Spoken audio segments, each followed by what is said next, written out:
We're going to talk today about the EU route to market. And for those of you who have been here the last couple of years, you've seen that we had some Park City University sessions about the EU route to market in the last 2 years, where we talked about what you got to think about from a compliance perspective, what type of bottle size you need, how the import process works, how the process works, with the inter-country commerce, how to move product from one country to another, how the VAT process works, all of that content is available at parkcity.com through Park City University. So today, we thought we would take this whole concept a step further. We have heard a lot of questions about, once I'm in the EU, how do I really get to the consumer? And what we realized is that there's obviously, in the United States, a lot of people ask us, there's the United States, and we always tell everybody every state in the US is almost like a different country. While in the EU, it's clear they are actually all different countries, and while there's a common code and common laws, still every country works differently. So what we did in preparation for this session, we thought we would pick specialists in 3 different regions to talk about their markets and how to operate and compete in these markets. So we picked Germany, the Nordics, and the Netherlands. And we were fortunate enough to win 3 great panelists here. So Andre Stork, whom, funny enough, I met a few years ago when he was coming the other way. So we had a meeting in our office in Miami when he tried to understand the route to market in the US. And now we're utilizing his talent to help us to come back into Germany. Then Miika from Kyro, who will talk about the Nordics, and then Johan, who will talk about the Netherlands. So with that said, everybody will give around a 10 to 12 minute presentation, and then afterwards we open it up for questions for all the different presentations together. So with that said, I'm going to hand it over to Andre. Yeah, thank you, Harry, for the introduction. True, 3-4 years I was traveling to the States to ask Harry about route to market in the States. And I was pretty amazed about the quality and the variety of all the brands I saw there, and also how Harry helps European brands to step into the US markets. And now I have the honor to plan route to market to Europe, and especially focus on Germany. I am for 14 years professional drinker, so I worked for 14 years in the spirits industry. I saw several distilleries. I just love craft spirits and artisanal spirits, and I'm super happy that I can now, after founding a company together with my friends 1 year ago, we launched at BCB actually last year, our company, and I never wanted to have any product anymore where I'm not proud of when I go to any bar in the world. So that's the easy portfolio we are now covering. My presentation is Wind of Change, because there are several things going on in Europe and also in Germany. First of all, Europe has one vision. It's united in diversity, and I think we are all in Berlin. You know why you're in Berlin, but because you see opportunities and you see diversity. And several people here with different backgrounds and different brands are coming here to join this event. So this is what we are living in Europe. Berlin. One of the most important signs for Germany is actually the Brandenburger Tor, because we say in Germany it's the gate between the East and the West.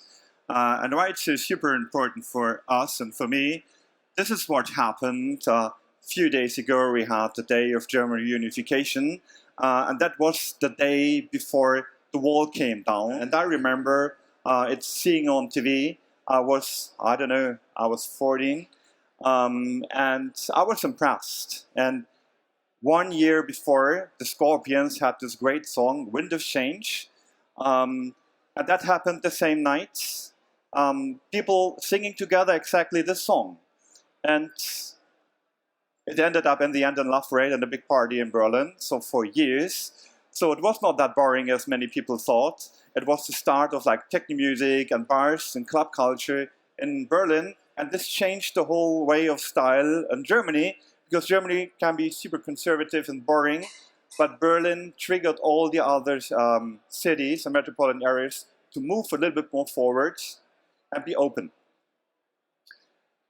And this was a few weeks ago, actually 2 weeks ago. It was a Fridays for Future. And this is Berlin. I was in Hamburg. It was 100,000 people. Berlin had 340,000. So lots of people again coming together. And I was working next to Fridays for Future activists. And younger people around me were singing Wind of Change. So there's something going on. So I would start to talk a little bit about numbers, but I recommend to you go on statista.com or ask your managers or your partners. They all have the numbers. I have few with me. Germany is, you can say, a top 5 market, top 4 market in the world. So yes, if you think about selling something, you should consider Germany as a market for sure. 5.2 liters of spirits consumption per capita a year. That's a lot, yes. 82 million inhabitants, can be 81 million, I don't know, but it's big, yes. This is a number actually here, it's a pretty bit critical. This discounter share in the retail is 44%. It's a big influencer in the market. The average price for a spirit in Germany is below €8.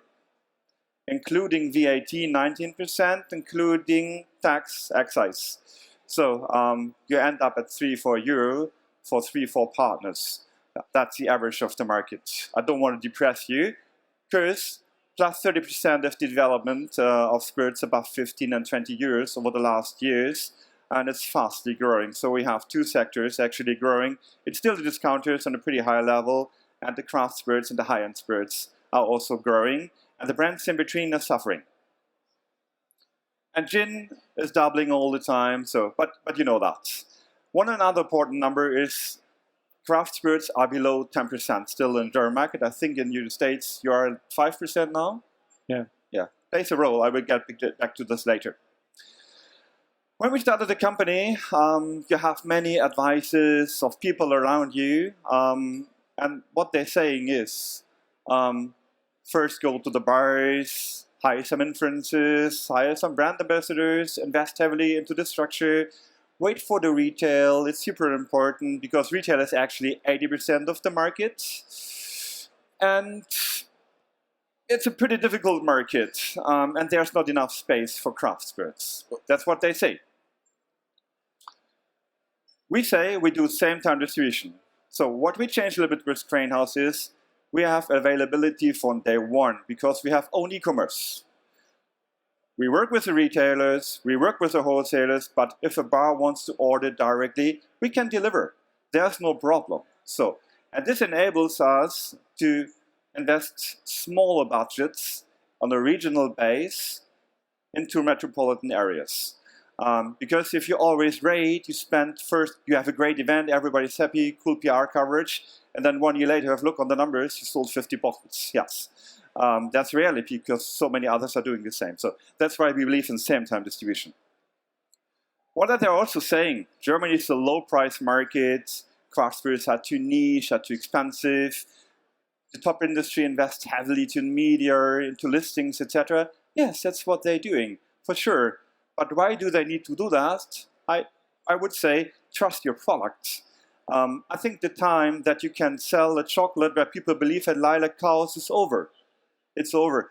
It happens the same with having a rum with a bat on it. It's nice pictures, but actually, I would say it's industry alcohol with aroma. That's 80% of the market. But it's not spirits. For me, it's alcohol with aroma. That's our definition of what is often in the market. So you might have all great products. That's why you're here. That's why you believe in your product. And people miss the stories. Tell the stories to the people. If you all tell the stories about your products to the people, you have the same power of storytelling than the big ones heavily investing into media. This is also very, very common. You need to have a high promotion share. 33%. There's a brand, Ramazzotti, has 85% promotion share. It's all about volume, volume, volume. Yes, for sure, there's volume, but I would say know your limits. I think if we tell the people, drink half, pay double, you have 10 times better quality, and we explain why, people listen to you. If we just believe it's just like it is, we cannot change anything. And that's what we say. It's not our business. Our business is craft spirits. Our business is artisanal spirits. It's not selling industry alcohol with aroma. That's not our business. But that's the market. And that's what we fight. Getting back to Berlin, these are the traveling mixologists. That was before the bar Convent started. Some of my friends here, Helmut Adam, Jörg Meyer, is the person now having Bitter Truth as a very successful brand in the States. So they started the movement before the first bar Convent started 13 years ago. It was 14 years ago. They were traveling around telling the people, believe in good drinks. Don't take shots all the time and wash it away with a beer. Believe in good drinks. And everybody was laughing about them. So it's niche, it's small, no, that's not the market for this, it's more the States, I don't know. But actually, this was the first bar Convent, that was the first booth of Borco I was working for. This is Sven, some might know him, he's super powerful brand ambassador. And an institution. This is Jörg Meyer with a Bar Le Lion that became then the top 30 bar several times in a row. So we're coming from salsa liters, etc., cheap pitcher drinking, etc., into a development where you actually have now, I would say, 500 very, very good bars. And they are not no more in metropolitan areas. You find them also in Freiburg, you find them in Heidelberg, you find them everywhere. You find them especially also where people with sales forces are not going to.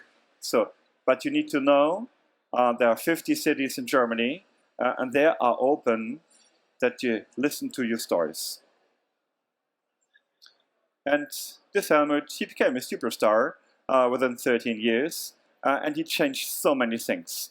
And I was discussing with him several often developments, and he said to me last year, actually the same time when we started, now it's the time to come from a customer perspective into a consumer perspective. Because the more bar convents we have, the more bars we have, the more we have to chat about spirits and brands, etc. It's unseen. So we need to tell this to consumers, because actually they are the ones who should order a drink for 10 euro, 12 euro, 15 euros in the bar, and should go to the retail and pay 50, 60 euros for their products.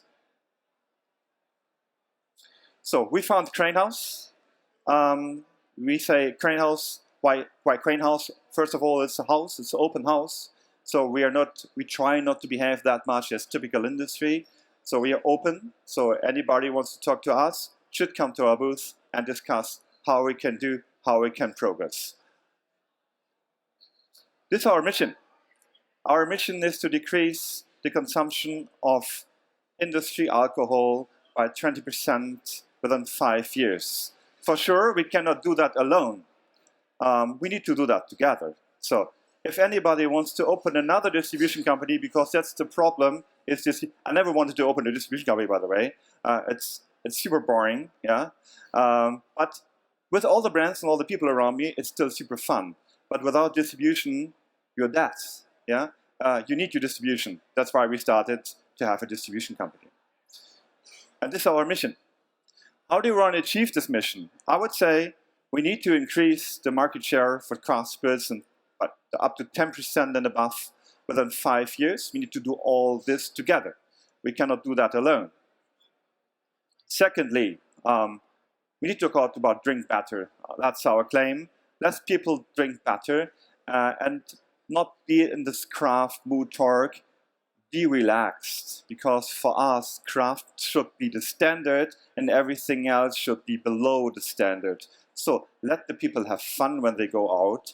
They won't listen to your 20 minutes pitch coming out of a distillation process. They are together with their friends, so don't bother them. Give them a nice time. The other target we have is establish the category of alcohol-free spirits as an alternative to spirits. And again, for us, it's not about throwing carrots out of a reform house to the stop drinking. We are professional drinkers. But sometimes you cannot have alcohol, but you want to go out and have the same fun as your friends. So this is an important category coming up. So we launched alcohol-free spirits range at the bar Convent in Brooklyn 3 months ago. And the reaction is brilliant, because for us it's just about alcohol-free. And it's again the same vision. So 10% craft spirits, 10% alcohol-free is 20% less industry alcohol. And this is what we should create together. Have you seen the presentation of Park Street? It's online, about the development of craft spirits in the States. It's great, so you can learn a lot. I recommend definitely to go through that. For Europe, you don't find anything. So if you go to your trade partners, they always ask you for numbers. So as long as we don't have numbers and just stories, it's difficult to list. So let's work together on a European Craft Spirits Association. We will support that, you should support that, and bring craft spirits onto another level. And we would say, let's go for 10%, let's do that together. If anybody has a question, pass by our booth. If anybody wants to have a number, we pass some Nielsen data, but actually, if you start at 0 in the market, it won't help you. It won't help you to see a vodka share of 80%, I don't know, on the price level 60, it won't help you. So believe in your product, believe in your strengths of your product, tell the stories, and tell the people that this is the origin of spirits coming out of the alchemist times, and it's not selling cheap alcohol and make people drunk. Thank you. So welcome to the Nordics.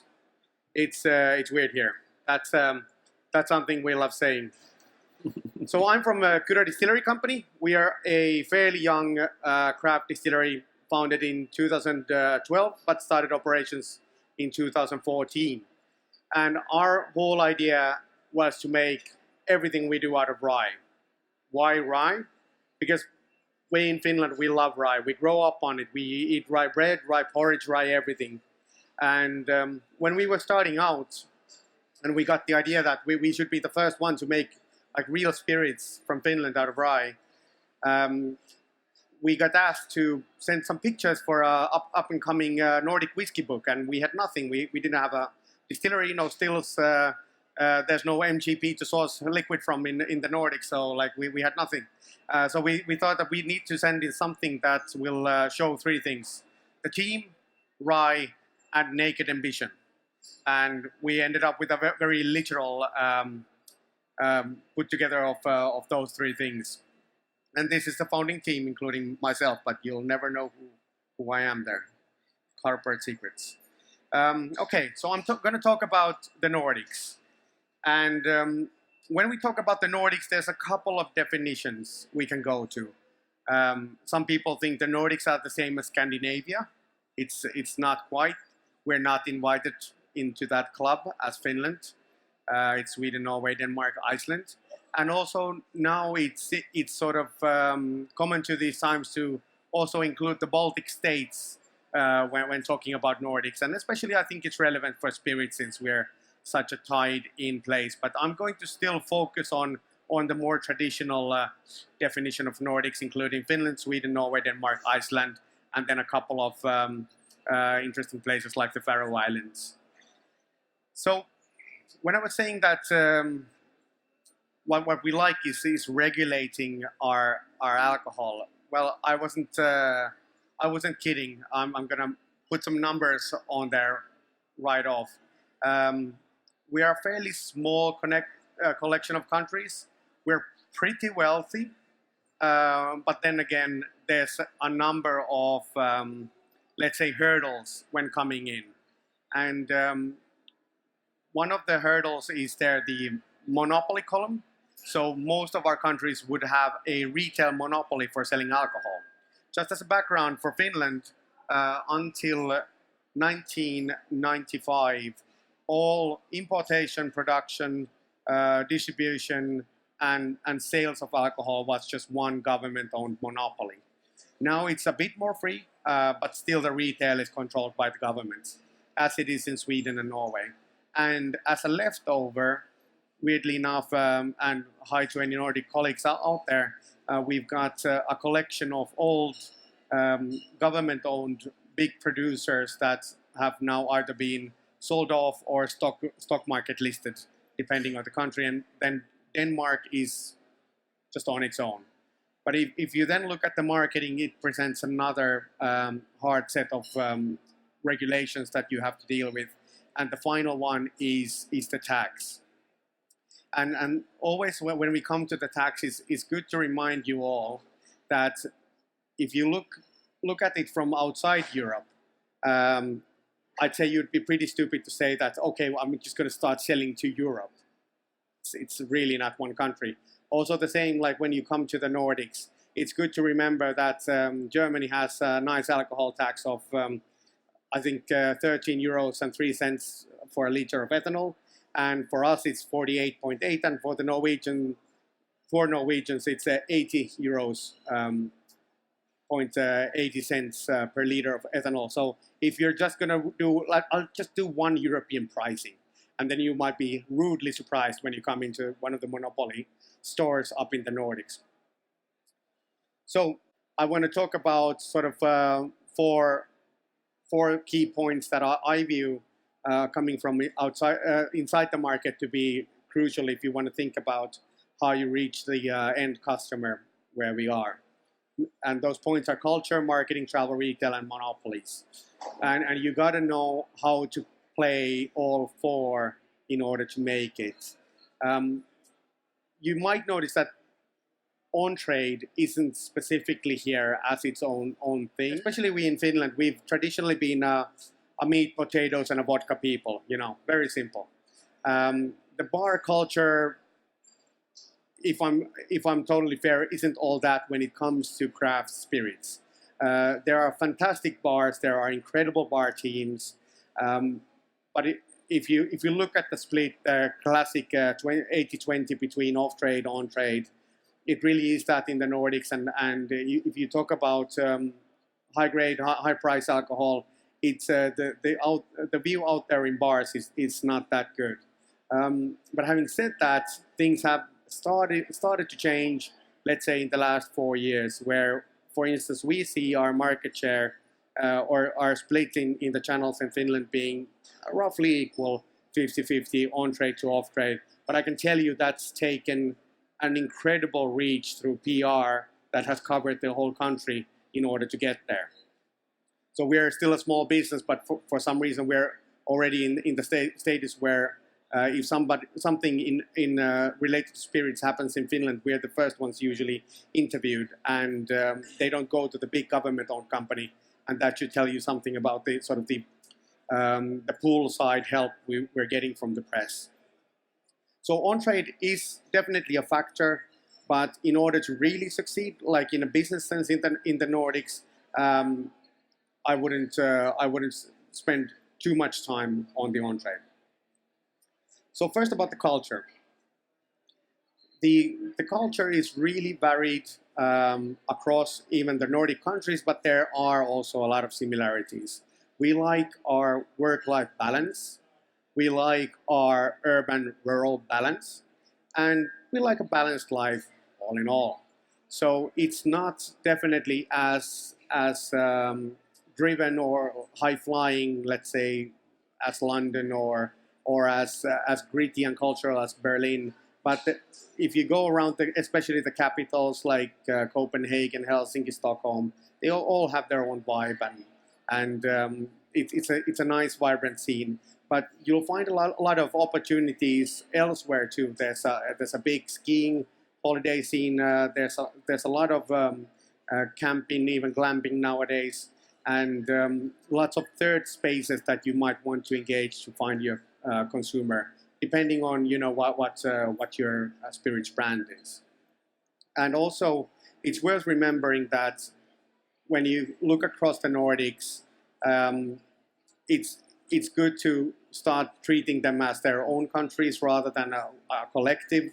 Where we in Finland, we like to say as we're a young nation compared to especially Sweden and Denmark, who are very old, even sometimes in the history dominant nations. We like to say that we love and appreciate everything that the Swedes do, and they have heard about us. So that's sort of the balance of cultures between Finland and Sweden, for instance. So for us, coming from the Nordics, coming from Finland, we get no free points in Sweden. Actually, it might be the other way around. So when you're coming from outside, worth remembering that treat them all as their own things. And the next one, I got asked whether this slide is a mistake. It's not. This is my marketing slide. So the law regulating spirits in Finland starts with the words, the marketing of hard alcohol is prohibited. So, okay, why have I hired a marketing director then, you might ask. But there's things you can do still that will go around it. You can find your own PR slots. You can do some sort of ATL or brand marketing that takes you around that requirement. Or you can do it a bit like we do and market your company image. You can market your company, weirdly enough, but you can't market your hard spirits products. Who draws the line? It's the regulator. Where do they draw it? It's a case-by-case thing. So you might get burned now and then, and you might lose, or your distributor might lose your license, but it's a thing you learn to navigate. And in Sweden, it's very similar. In Norway, it's even more tough. So it's a hard place to come to if you don't have some sort of a global reach for your brand that'll make it through anyway through some other channels by bars or by let's say social media and other forms of media. So in that sense, like in order to build a brand, you might be forced to go into the on-trade heavily, but as I said, it's also not a great space to play. And at this point, if this presentation is starting to sound like a don't come to Nordics presentation, it's really not. But I'm just trying to make you aware of some of the idiosyncrasies that you'll have to face there. Talking about channels where to introduce your products, one thing you might consider is travel retail. So we're known, of course, you have your airports and your typical stuff, but we're known for our very big presence of cruise ship traffic. And the cruise ships, if you looked at the tax column, the cruise ships, weirdly enough, can sell tax-free just as long as they're out on the sea for at least 23 hours. So a lot of people will go to the cruise ships and buy their booze tax-free. And that's a channel that some people are building solely on. But you might then imagine that these guys like Viking Line and the other dominant player, Tallink Silja, they know their value as places of commerce. So they will demand a lot out of you, like the typical at least 25% saving on high street price or a special edition or whatever. You have to prepare for it, but they can actually be really good places for you to hit. And then the monopolies and our weird relationship with them. So this is a happy queue of people queuing up for our first release of our Kyro rye whiskey. And you know, it's your only place to go to, but they can be really good customers. They're paying with government money, so they always pay on time, and they always pay. And once you get, let's say, a full listing in all, this is our Finnish monopoly Alko, a full listing will be 356 stores. So from 0 to 356 stores, pretty nice, but of course then you have to make it rotate. And that requires a lot that comes back to the marketing and the PR side. So how do you make your product known to your end consumer? And from there you have to go back to the culture. So what do we Nordic people appreciate? Let's say that the Danes appreciate some things, the Finns some things, and the Swedes some things. And I'll be happy to talk about, for instance, the Finnish likes and dislikes if you come and visit our booth. But I think it's just key to remember that these have never been markets where, let's say, flashy vodka has really succeeded, even back in the 80s or 90s. And we're very particular about what we drink. And there's a lot of weird traditions where one of Finland's biggest spirits is a cognac that has been cut with neutral grain spirits. Norway's biggest spirits are generally aquavits and Norwegian cognacs, and Sweden with their aquavits and so on and so forth. So get to learn the culture, because it might look very, very different from your mainstays in other continental Europe or UK.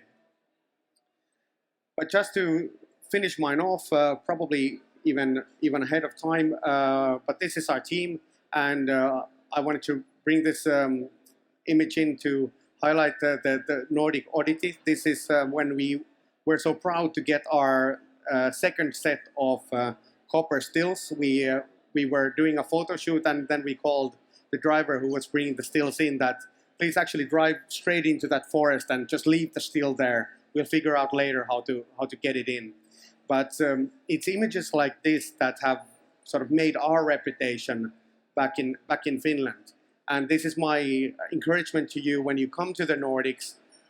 Be odd, be there with your own personalities and your own faces, and the Nordic people will, in general, appreciate that all around. So thank you. So my name is Johan Kersten. I've been in the drinking industry for about 20 years, since I was 18, from cocktail bartender to doing brand activations for Diageo. Started importing in the Netherlands. The last 5 years in a small distillery in Schiedam. And now I have Lucie drinks, where I connect brand owners like Kyro to importers like the Cranehouse. Not this specific example, but that's what I do.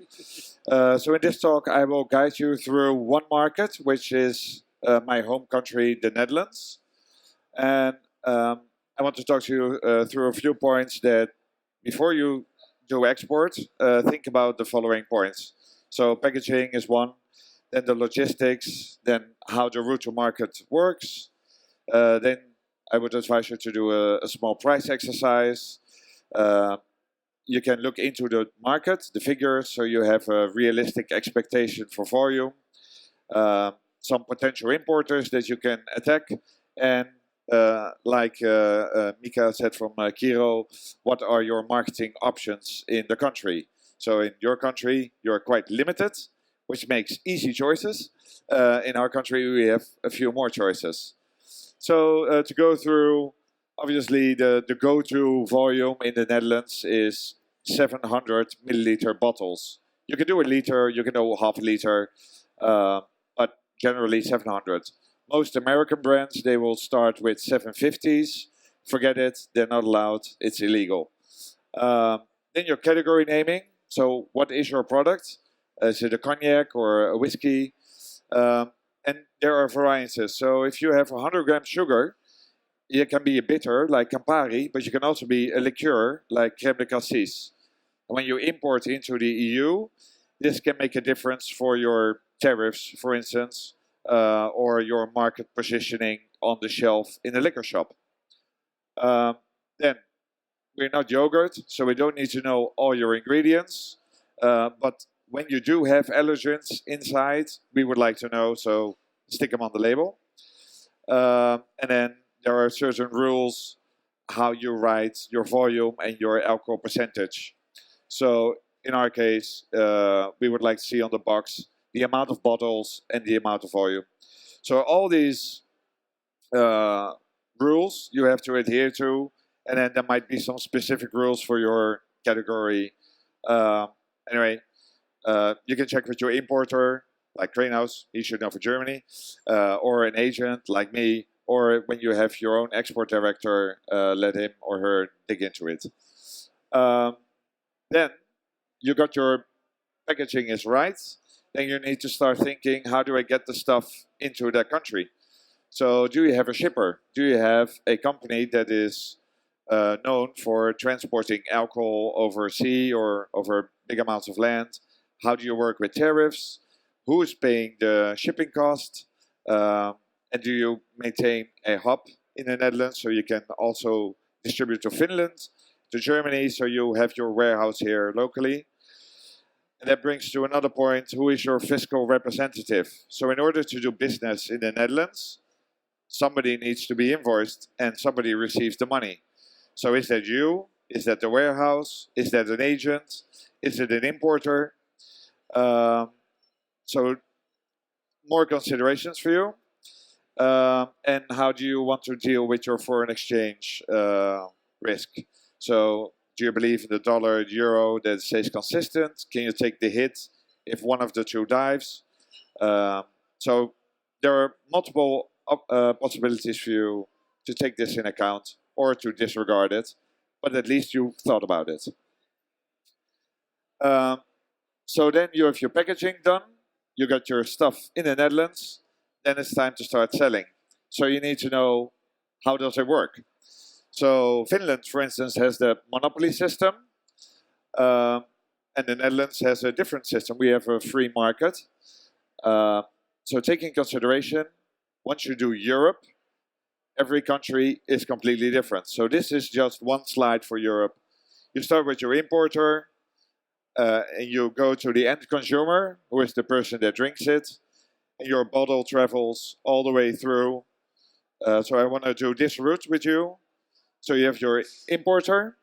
They usually take between 20 and 50% markup on the bottle, depends who it is. You go to a wholesale off-trader, so it's like a wholesaler, but specifically designed for off-trade markets. They will sell to an independent liquor shop, so it's just an entrepreneur that has 1 or 2 shops, and they will sell to the end consumer. So this is one route. But as you can see, there are multiple ways to get your product to the consumer. And this is what you would call channel management, I would say. So you can think of each channel. Do you want to do them all at the same time? So Cranehouse is proposing we do off-trade and on-trade both. And then that depends on the market, obviously. So if you have a big retail market, maybe you should focus on the off-trade. And how does that work in the price? So here is one exercise just to take into account. Let's say you sell your product for 10 euros for the bottle price. So that is excluding tax, just the bottle for a 40% ABV product at 700 milliliters per bottle. An importer will add another 35%, so he reaches €13.50. The importer sells it to the wholesaler, and the wholesaler adds another 20%, so that's €16.20.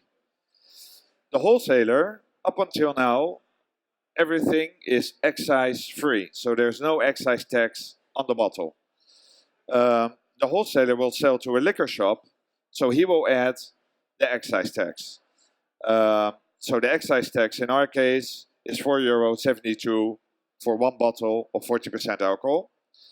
So that is the trade price, including excise tax, excluding the VAT or the sales tax. And then the liquor shop, usually they say, well, we buy at the trade price and we do times 1.7 and we have a retail price. So your bottle for €10 will be €35 for the consumer. Understanding this price exercise will give you a guidance who your competition will be on the shelf or in the bar.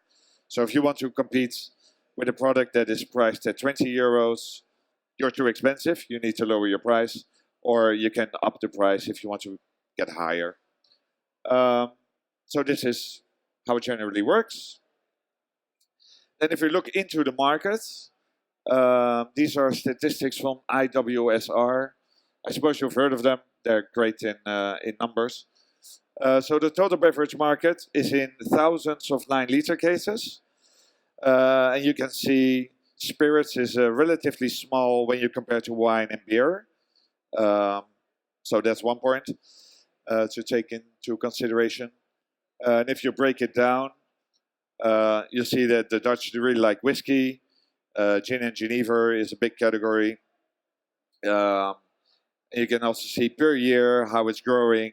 and the expectation for the next 5 years. So that's the last column, 18 to 23. We expect that agave-based products will grow 5% in the total market, which is nice. And brandy will take a dive. It's been diving quite some time, as you can see. Gin and Genever is diving. That is because it's gin and Genever. So gin is on the up, Genever is on the down. So you have to look into the category to understand, because otherwise you would have a misrepresentation of the brand. So let's look at vodka, for instance. These are the leading brands per category. And it'll show that Smirnoff is quite big. So if you want to attack Smirnoff, bring some cash. But it'll give you a realistic approach. If you want to go, let's say, in this price range, 6,000 9-liter cases is the volume, or 2,600 9-liter cases. If you do comparative marketing efforts, as your colleagues are also doing.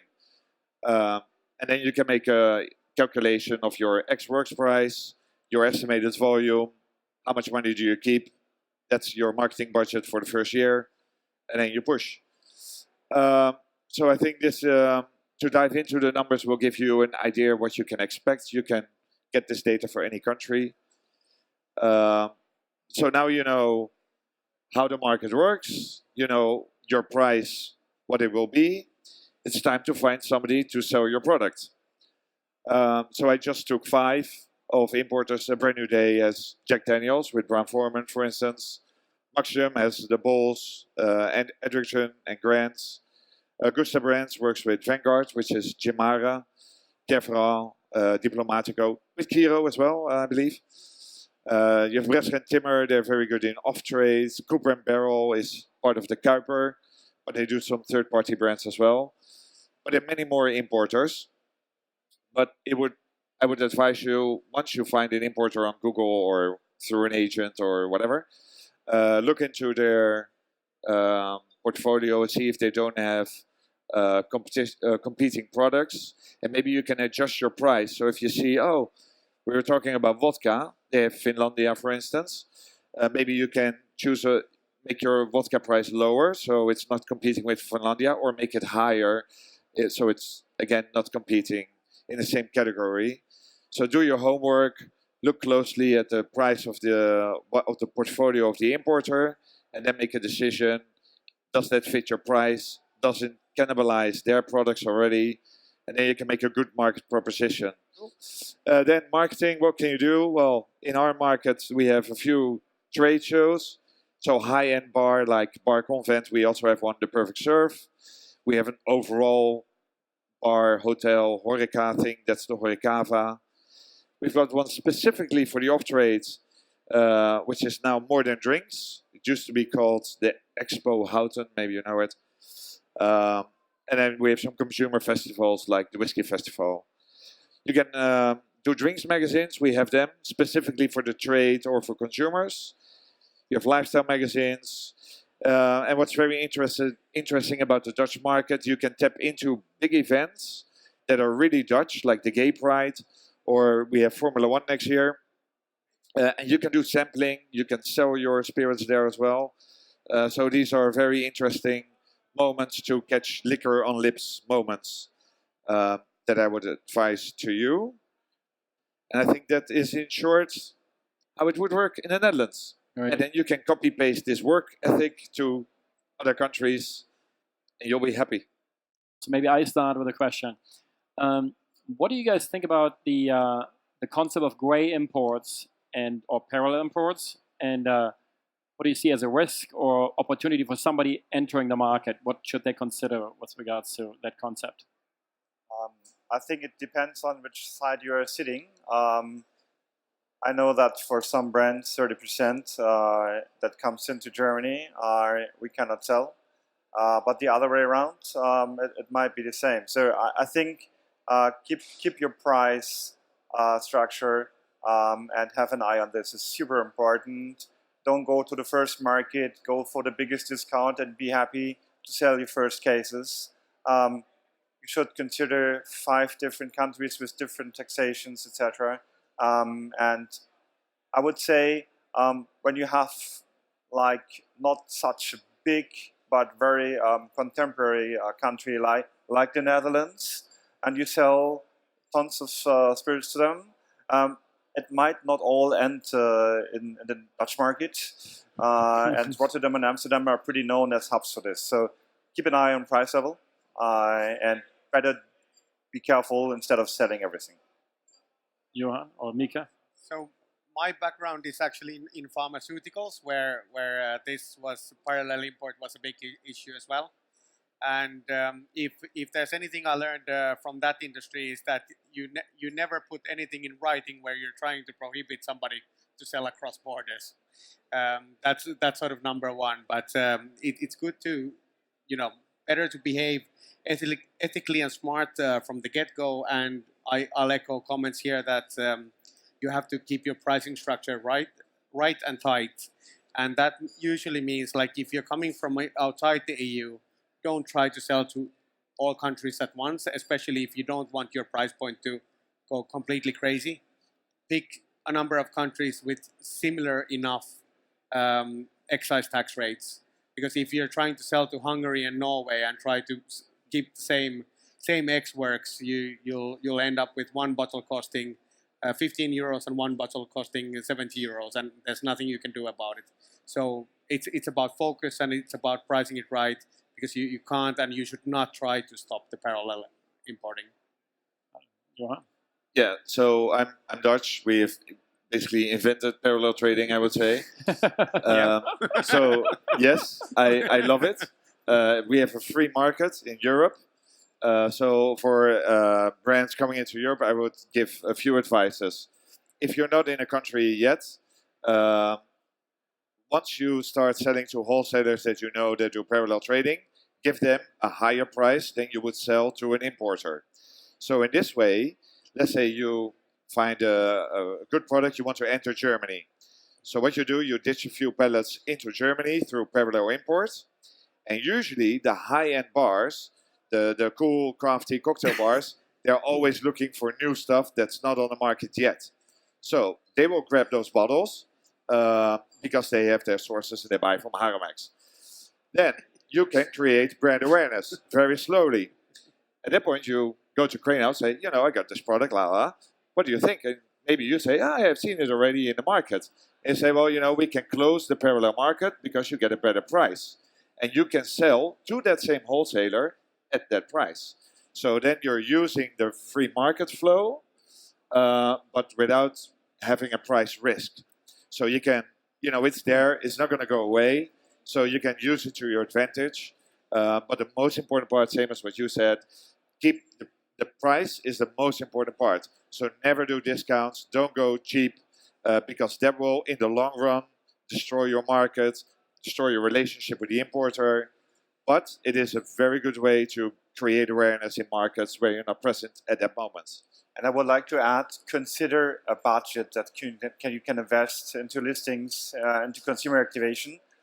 So the one thing is like having an eye on price to distributor, price to wholesalers, and the other is consider a budget. Because without any budget, you won't have any rotation, and the bartenders switch from one project to the other within 3-4 months, and they have another thing coming up. So then you are completely out.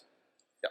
One thing I might still add is that beware of the partners who are very well known for parallel importing, in the sense that we've had a number of cases where we've worked with somebody like that and then cut off the relationship, but then they try to go through another country and another distributor just to open up a relationship there to get the sort of the lower distributor price. Yeah. So you just have to keep the relationships tight. So when you say it's like, look out for the usual players, how can somebody find out who the usual players are?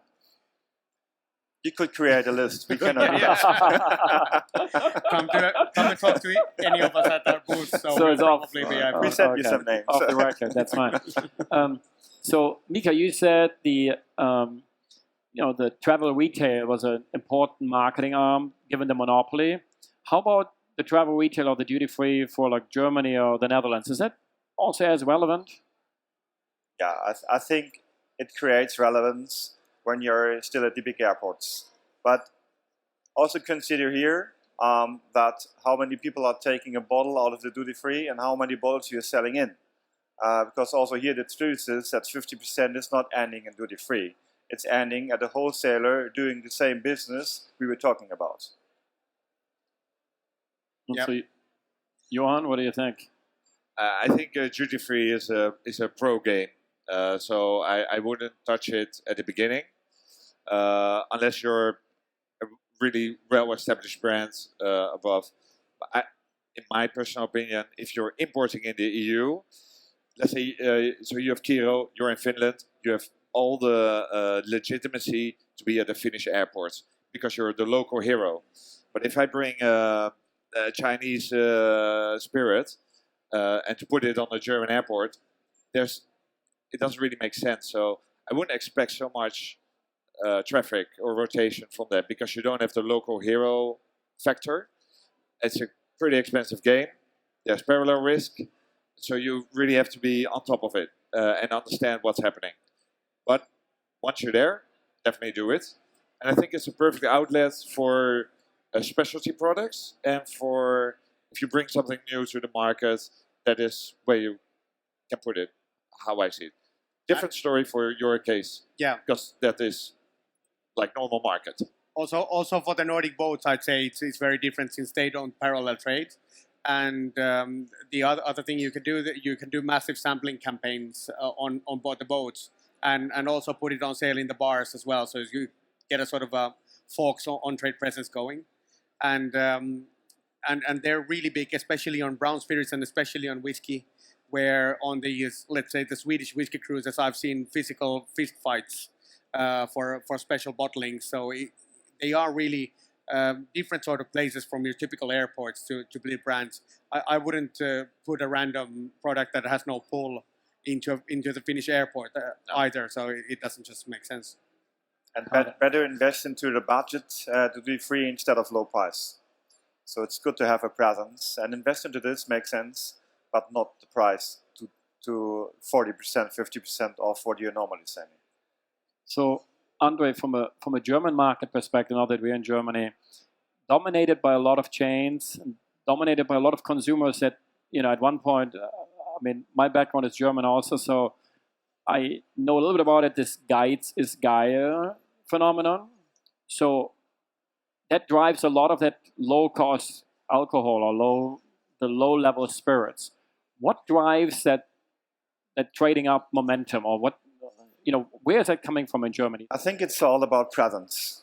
There's an interest into gin because it's far more interesting for the Instagram people to show a new bottle of gin instead of showing the whiskey bottle where the parents talk about already for 50 years. So that's why it's now hot. So price level for gin went up by 10, 15 euros within 3-4 years. What happened to all the categories? When I talk to the retailers, I do the following pitch. I asked, okay, imagine you have all the spirits on that side and you have the shelf on the other side, and I bring my parents and their friends and they select the spirits. You won't find 70% of what you have on the shelf no more in the shelf my parents would select.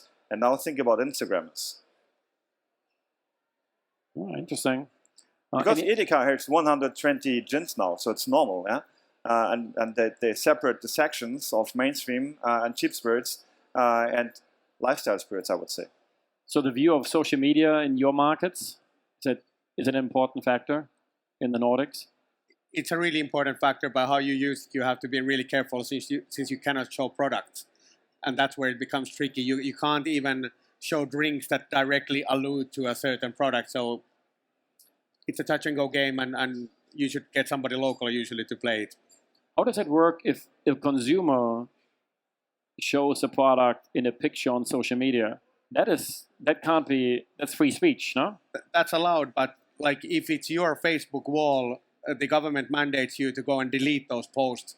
If it's in a positive sense, they can give a negative review and post a bottle picture, and then you can keep it. So the government goes to your social media site and says like, stop that. Yeah, that you have to delete, and that you have to delete, and yeah. So if somebody was looking for a job, what job would they apply for in the government? If you want social media hunter. Yeah, exactly. It's a category of its own, and I won't talk about those people. Wow. Yeah. Electronic parking fine ticket. Yeah, kind of. Yeah. Yeah. Wow. How about Johan in the Netherlands? Oh yeah, free. You can do whatever you want, and there's a few limitations. So you can't attach a sports person to a drink. So we have a self-regulating body that regulates alcohol, and that governing system is presided by big alcohol chiefs. So what we basically say in the Netherlands is we take care of it. So government, stay out, and then we impose fines on each other, which are like not too crazy. This is active or retired sports stars also? Active. Yeah. Because So, we see the question often in the US because there's also, I don't think there's real rules. It's more like the leagues that create the rules. Yeah. And when people want to take their fame to a drink, that it's very relevant. For them. there's a few things. So, for instance, Bacardi had a case a few years ago where they with Bacardi Lemon, and they suggested that once you drink Bacardi Lemon, you're like guaranteed to have sex and get laid after a club night. And they didn't really approve that message that drinking doesn't really reward into sex. So you really have to push it to that levels to get serious consequences. Got it. But in the end, although negative publicity, you do. So they had the result anyway. There's nothing like negative Sometimes publicity. better to ask forgiveness than to ask permission. Yeah, of course. Yeah. All right. Any other questions, please? Hi guys, work with Teeling Whiskey. Just want to know your experiences of the sales channel of online. It's our experience is that it's very disjointed from market to market. In Germany, for example, we sell about 45% of our bottles through the online channel, and it can be as low as 1% in other European markets. So just what your own experiences are of working in the online sales channel. I'm not sure if everybody got the question. The question was the relevance of the online channel. So you want to go quickly through? It depends on how is your brand created and what's your target group. And I think online will increase over the next years. Will be normal up to 10-20% of the market. Now I would say it's below 5%. But there's a development, so should definitely have an eye on it. Good picture material, easy things. So not always strategy presentations. Do your homework. That's also what I recommend. Our monopoly has an online store. You can order online, but you have to pick it up at the shop. So I can't really say anything about that. I think online is very interesting market. There are I've in this particular case I've dug really deep into the problems that especially legal problems that online have. And it's very interesting because cross-border online sales is the way to go. That's where I think it should go. And ideally, it should also transfer into that people can buy online from the brand itself. And then importers can do the fulfillment. So there is still a need for them. But I think in 10 years' time, we have a different landscape, how the bottle will travel from brand owner to consumer. So obviously, keep an eye on it, work on it, and treat it the same way with as much care and attention you already do to shops or to wholesalers. So if you don't spend any time on shops and you don't spend any time on wholesalers, don't spend time online. But it's just another channel now, which will increase dramatically once the European legislation is done. And at this moment, it's not done yet, so it's a lot of hurdles. But it will explode for sure. Okay. So thank you so much, guys. I appreciate it. Thank you.